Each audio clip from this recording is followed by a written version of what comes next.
kulanti waxana waa sandaawiya meel kastoo naga daawansan kusoo dhawaada barnaamijka faaqidaada Soomaali Television oo ka imaanaya magaalada Minneapolis Minnesota magacaygu waa Liban Xasan Qurb barnaamijkan aan ku eegi doono waxyaalaha ugu muhiimsan xilligan taagan ama asbuucan dhacay sida aad la socotaan dowladda federaalka ee Soomaaliya ayaa waxay warmurtiyeed ka soo saartay askariga OLF ay ku wareejisay dowladda Itoobiya ayadoo ay sheegtay dowladdii ka horeysay Xasan Sheekh Maxamuud inay saxiixyaal ay la saxaatay dowladda Itoobiya inay ku wareejisay sidoo kale ra'iisul wasaaraha Soomaaliya Umar Cabdirashiid iyo xukuumadda kale ka tirsan dowladdiisa ayaa arrinkaas ka fogayay barnaamijkeena waxaan ku soo qaadan doonaa waxyaalahaas iyo waxyaalo kale oo ku saabsan Soomaaliya kulanti waxaan daawaday mar labaad sida warka hordhiciisa ku maqalseen dowladda federaalka ee Soomaaliya ayaa waxay ka soo saartay warmurtiyeed askariga OLF qalbi dhagax ay ku wareejisay dowladda federaalka ee Soomaaliya iyadoo dowladda Soomaaliya ay sheegtay xukuumaddii ka horeysay ee Xasan Sheekh oo saxiixa amni la gashay dowladda Itoobiya ay ku dhibtay askarigaas sidoo kale askarigaasna khalkhal uu galiyay amniga lana shaqeynayay ururka argagixisada waa sida hadalka ay u dhigeen wasiirka warfaafinta ee Soomaaliya oo arrinkaas ka hadlay ayaan rabnaa wax yar inaan ka daawano daawadayaal ugu horreyn warbixin ka dhageystay hay'adaha amniga ee la xiriira xaaladda amni ee dalka guud ahaan gaar ahaan dhacdadii sarkaalka jabhadda hubeysan ee ONLF waxayna sheegeen inuu abaabulayay falal lid ku ah amniga dalka oo in muddo ka dhex waday dalka gudihiisa xiriirna ula lahaa kooxaha argagixisada ee Al-Shabaab sidoo kale arrinkaas dowladda federaalka ee Soomaaliya ka soo yeeray waxa ka hadlay Prime Minister ee Soomaaliya Umar Cabdirashiid iyo xukuumaddiisa sidoo kale bal waxa ay ka yiraahdeen arrinka ayaa rabnaa inaan wax ka ogaano daawasho waan Soomaaliya diustiisa waa arrin runtii anaga khaldan bilaa runtii arrintaasna ma ahayn in la sameeyo haddii xataa maanta dambi lagu soo oogo qalbi dhagax ama qofka muwaadin Soomaaliyeed ah waxa process la masiinaya jira lagu fiirinayo waxa uu galay inay saxiin hadduu galeen dalka gudihiisa maxkamad lagu saaray laakiin sidoo muwaadin adiga aad mas'uuliyadiisa haysid waxay tahay arrin aad u qaldan in dal kale farta gacanta loo saaro sidoo kale daawadayaal maanta kala fadhiya wuxuu ka fahmi lahaa baarlamaanka Soomaaliya Muqdisho iyadoo nambaradii laga rabay halkaas ay imaan xildhibaano badan oo ka hadlay halka ayaa waxay ku eedeeyeen dowladda Khayre inay jidadkii xireen baarlamaanka imaan waayay la adligeena ay ka dambeeyeen arrinkaas xildhibaanadii ka hadlay balan daawano rabnaa ummadda Soomaaliyeed golaha shacabku oo matalo inaan la wadaagno maanta wixii meeshan ka dhacay sida gudoomiyaha baarlamaanka uu sheegay waxa aad iyo aad u foolxuma maanta meeshan ka dhacay oo mas'uul ay ka tahay mas'uuliyadeeduna ay lahayd xukuumadda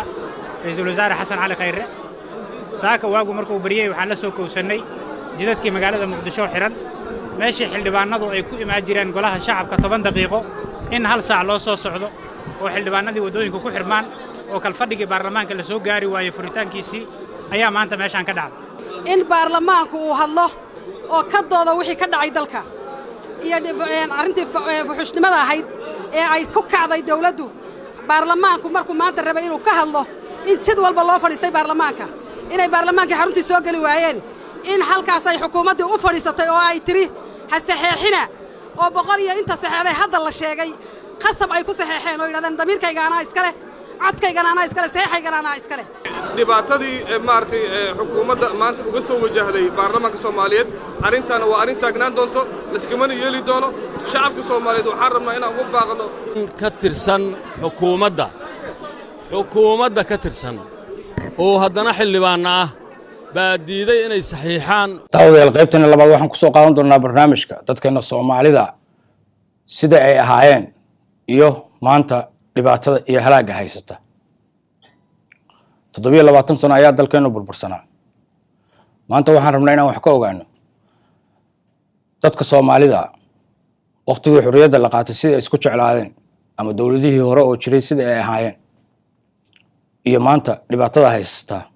iyo halaaga ku haysta daliyay dibadba ma la isdhihi karaa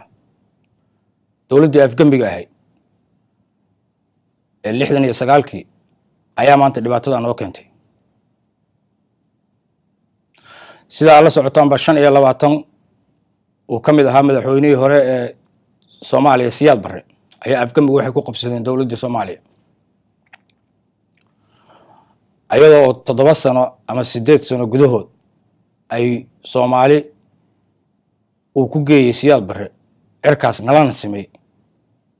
caalamka adduunka, hadday noqoto dhan dhaqaale, hadday noqoto dhan waxbarasho, iyo hadday noqoto dhan ciidanba, oo historiga ama taariikhda gashay. sidoo kale waxaa ka socday ayadana gumaad ayaa ka socday, ayadoo oo runtii lagu xirxidhayey ama lagu leynayey askar ama waxgarad. daawadayaal, dowladda Soomaaliya dagaal ayaa waxay la gashay Ethiopia 1977kii. dhibkii la ogata ayaa ka dhacay, waana ogtiin kulligeen. dagaalkii 77 markii laga soo laabtay, jamhado badan oo ka tirsanaa, askar badan oo ka tirsanay Soomaaliya ama siyaasiyiin badan oo ka tirsanay Soomaaliya ayaa waxay noqotay jamhado, ayagoo la gashay dagaal dowladda Soomaaliya. sida aad la socotaanba, waxaa dhacay duqeymo dowladda Soomaaliya ay u geysatay dalka Soomaaliya meelo ka mid ah, hadday noqoto waqooyi iyo hadday noqoto gobollada dhexe. dhibkaas iyadoona wada haysto ayaa waxaa imaaday 1991kii generaal maxamed faarax aydiid oo hogaaminayay maleeshiyaad ciidan, ayagoo meeshaas dadkii ku sugnaa Soomaaliya, caasimadda Soomaaliya lagu laayay, laguna baabi'iyey, hantidoodiina lagu dhacay, dhiigoodana lagu daadiyey. intaasoo dhan marka aan soo dhaafno, wixii ka dambeeyey disaster bay ahaayeen. su-aasha meesha marka taalla waxay tahay, dad aan heshiis ahayn, oo aan la heshiisiin, oo aan la isku keenin, oo dhibkii dhacay aan laga wada hadlin, horta wax ma isku darsan karaan? dowladsa ma dhisan karaan? sidaad la socotaanba, dhibaatooyinka ka dhacay Soomaaliya ama dagaaladii Soomaaliya ka dhacay, dadba waxay ku waayeen hantidoodii, dadba waxay ku waayeen naftoodii. ilaa iyo haatan ay maqan yihiin, guryahoodii maqan yihiin, beerahoodii maqan yihiin, dhulkoodii maqan yihiin, agoon baa guryahoodii maqan yihiin, aabbayaashooda la laayay. intaas oo dhib oo jira, wax Soomaaliya oo ka hadlay ama isku imaaday oo yiri wal arrinkaa ka hadalna ma jiraan. dowlado badan ayaa waxaa lagu soo dhisay dalka dibaddiisa ee Soomaaliya, oo hadday noqoto Djibouti, oo hadday noqoto Ethiopia, oo hadday noqoto Kenya. wax ka hadlay oo yimid oo miiska soo saaray in Soomaaliya la isku keeno oo la heshiisiiyo ilaahay haatan ma jiraan. oday dhaqameedkii ama culimadii Soomaaliyeed oo dadka heshiisiin jiray ama la yaqaanay geedka hoosteentay fariistaan, maanta ma noola. waxaa soo baxay culimo iyo odayaal kulligood wada siyaasiya oo nin walba mikrofoonka qabsanaya. dhibkana haysta marka haddaynu nahay Soomaaliya, ma la isdhihi karaa dadka masaakiinta ah oo dhiigooda la daadiyey ama xoolahooda ama hantidooda la dhacay ayaa keeni kara, ama qabiilada Soomaaliyeed oo la yaso oo laga ilaaliyo inayba yihiinba bini aadan ama Soomaali baa keeni karta, ma la isdhihi karaa? sidaad la socotaan baa daawadayaal, dhibaatooyinkaas badan oo soo dhacay oo Soomaaliya soo maray, dadkii falkaa geystay ayaa maanta waxay ka mid yihiin dowladda Soomaaliya ee jirta, oo qaar xildhibaano yihiin, oo qaar guddoomiyaal yihiin, oo qaar ciidamo yihiin. innagu marka haddaynu Soomaali nahay, seebaan dowlad u dhisan karnaa, ama aan iskugu imaan karnaa, ama wax iskugu darsan karnaa? ilaan heshiisba ma nihini. Soomaali qabiil bay isku laysaa, qabiil bay wax ku kala qaataan, qabiil bay iskugu yimaadaan. waxa ugu dambeysay waad la socoteen, wasiirkii lagu dilayay Muqdisho, dowladda federaalka ee Soomaaliya marka ay xukuntay, labada qabiil oo kii wax dilay iyo kii la dilay, labadiisa qabiil oo ka dhashay ma intay yimaadeen bay dhaheen annagaa ka wada hadlayna, mag baana bixinayna. taas maxay ku tusaysaa marka Soomaalidu inaysan qabiil weligood ka dhammaanay? waana cudur aan dawadiisa lahayn. innagu marka Soomaali haddaynu nahay, seebaan dowlad dhisan karnaa 27 sano baa la isku dayay inaan dowlad dhisano oo banaan lagu soo sameeyay dibadaha lagu soo sameeyay hadda waxay joogtaa Muqdisho tii maanta Muqdisho joogtay oo noo dhalatay wayatan tafaal haysto oo maantana ugu dambeysay baarlamaanka Soomaaliya ay rabeen inay isku yimaadaan motion ka keenaa maxay la tahay marka dowlad walba oo dhalata midii hore u soo dhalatay intan hadda jirtaba dadka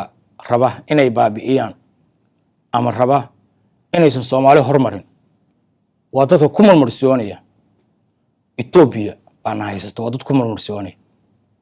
Ethiopia banaanka ka joogtaa Addis Ababa iyo caasimadooda bay ku raaxaysanayaan adiga weeyo waxa dalkaaga jooga oo baabi'inaya oo kaarka qabiilka garaacanaya oo dowladda dhalataba raba inuu moosho ka keeno ama uu baabi'iyo seemaan marka waxa la yiraahdo ma taqaanaa aan dowlad ku dhisan karnaa haddaynu nigiba heshiis aynu nahay odayaashii hore iyo dadkii hore ee Soomaaliyeed oo inta isku yimaadaan wada fariista ama wada hadla ama geedka hoos fariisan jiray maanta ma joogaan dhalinyaro yaryar iyo technology cusub baa soo baxay saad la socotaan waday noqoto Facebook waday noqoto idaacadaha meel walba nin walbana live buu intuu soo galo ayuu wuxuu keenaa wixii fargadiisa ku jira kuwa badan oo mucaarad ah oo Soomaali aan rabin inuu isku yimaadaan waa jiraan oo dhalinyarada Soomaaliyeed oo dhan ay faalo garayso shacabkeena Soomaaliyeed marka new generation ama dhalinyaradan waxa looga baahan yahay inay ayagu isku tashtaan generation buu bedelaa generationada hore ama dadka hore waa tageen waa shacabkeena Soomaaliyeed dhalinyarada yaryar ayaa hadda waxay u tahay new generation wadankan ayaga lead gareynaya farmaajana waa tagaya xasan sheekhna waa tagaya kuwa ku xigana waa tagaya kuwa sii qabsanayana waa dhalinyaradeen waxa ka jira Soomaaliya iyo dhibka ka jira waad u jeedaa qurba haday noqoto dalkay haday noqoto meel walba shacabkeena Soomaaliyeed waxa loo baahan yahay in ay isku yimaadaan dhibka jirana ay ka wada hadlaan haday dawladda Soomaaliyeed ka hadli weysay odayaashii ka hadli waayeen culimadii ka hadli waayeen oo dib heshiisiin la sameyn waayay waa inay dhalinyaradu samaysaa ururkii SYL kulligood dhalinyaro ay ahaayeen nin walba 9 bilood buu ku dhashay nin hooyadiisa 12 bilood ku dhashay ma jirto 15 milyan oo Soomaaliyeed aynu nahay haddaynu nahay dhalinyaro baan lagu qiyaasaa 15 baan lagu qiyaasaa 15 milyan oo Soomaaliyeed miyaa laga waayay 10 wiil ama 20 wiil oo Soomaaliya oo SYL kala oo inta istaagta dhibka Soomaaliya ka jira ama dhibaatada Soomaaliya ka jirta ama odayaasha tan ama xildhibaanada tan waxa la qabiilku lagu soo doortay oo nin walba markuu fil Soomaaliya fariisto kaarka qabiilka la soo baxay ama mooshinka wada ma dhalinyaro waxa la waayay yiraahda Soomaaliya ma matashaan ee anaga Soomaaliya matalna uma leeyahay in la waayay Soomaali ilaa ay heshiiso ama ay isku imaato oo dhibka dhacay laga wada hadlo ama laga heshiiyo ama hantidii iyo xoolaha la kala dhacay iyo agoontii guriyihii laga dhacay beerihii laga dhacay boosaska laga dhacay loo celiyo oo la iscafiyo Soomaali weligeed nama noqon mayso 27 sano baa Soomaaliya dawlad isku soo deys ilaa haatan wax socdo waa u jeedaan Muqdisho ay dhaafi lahayd dawladeen Muqdisho bay dhaafi lahayd maamul goboleedkan la sameeyay kulligood waa wax la rabo dadku inay ku noolaadaan ama ku badbaadaan ee ma aha dawlad ma aha aan isku nimaana haddaynu Soomaali hana laga heshiiyo dhibka iyo dhibaatada dhacay waxaan anigu aan la hadlayana ama showga kan aan kala hadlayana ma aha odayga xildhibaankaayo ee muqdisho fadhiya waa dhalinyarada Soomaaliyeed barnaamijkan intaas maanta nooga eegay anigoo ah Liibaan Xasan Qorfa inay daadahinayo kaga imaanay magaalada Minneapolis Somali Television STN khayr baan rajaynayaa Soomaaliyeed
ka horeeyo jafliyo qodax baa dhex taalo jiqooyo lagama baxo rag baa hore ugu jaabe iska jir dawladeena iska jir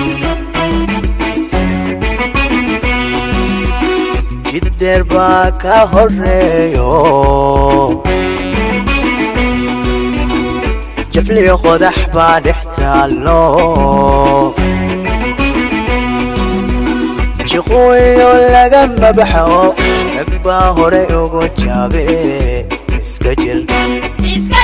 dawladeena iska jir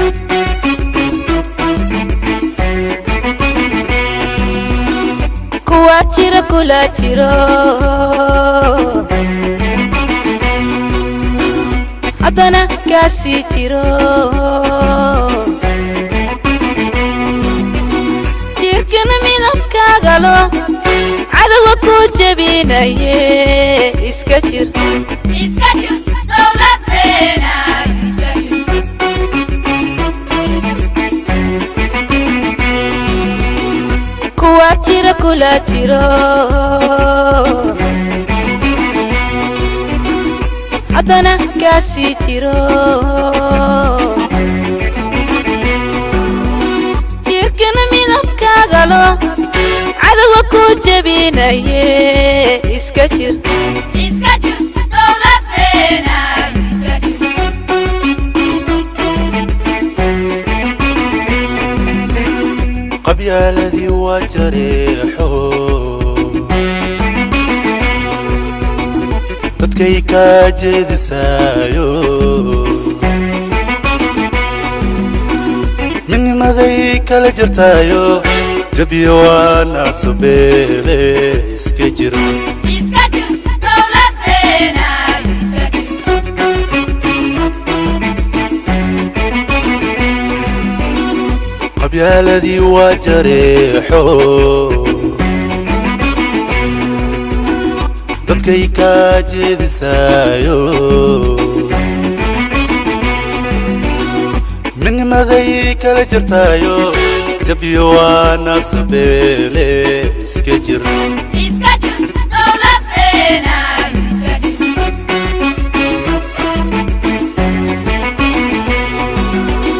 qaar baa jira jeelu qaba inaan qarankeenu jirin talaafana nala rabo wanaaga u jixinjixayne iska jir dowladeena iska jir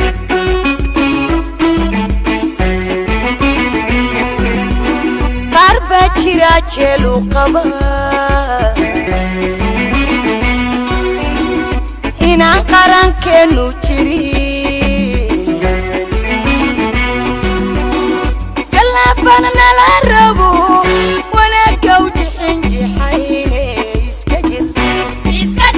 dowladeena iska jir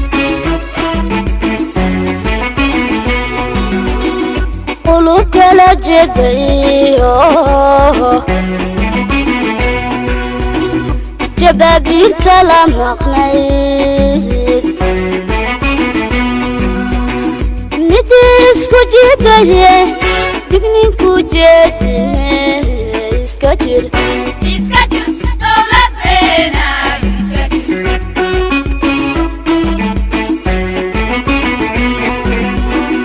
قلوب كلا جدايه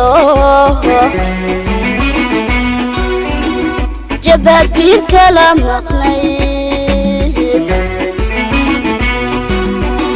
مديس كجيدايه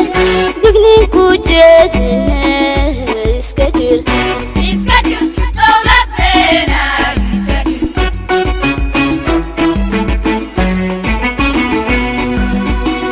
مسقوا جرف الوين وجبك لقوذا قرطايو عرورتي جلينا ياني اسكجر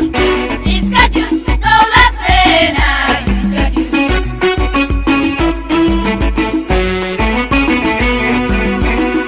مسقوا جرف الوين وجبك لقوذا قرطايو عرورتي جلينا ياني اسكجر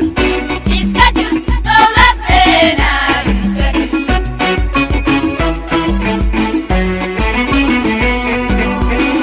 مسقوا جرف الوين وجبك لقوذا قرطايو نقالو جبين يالي اسكجر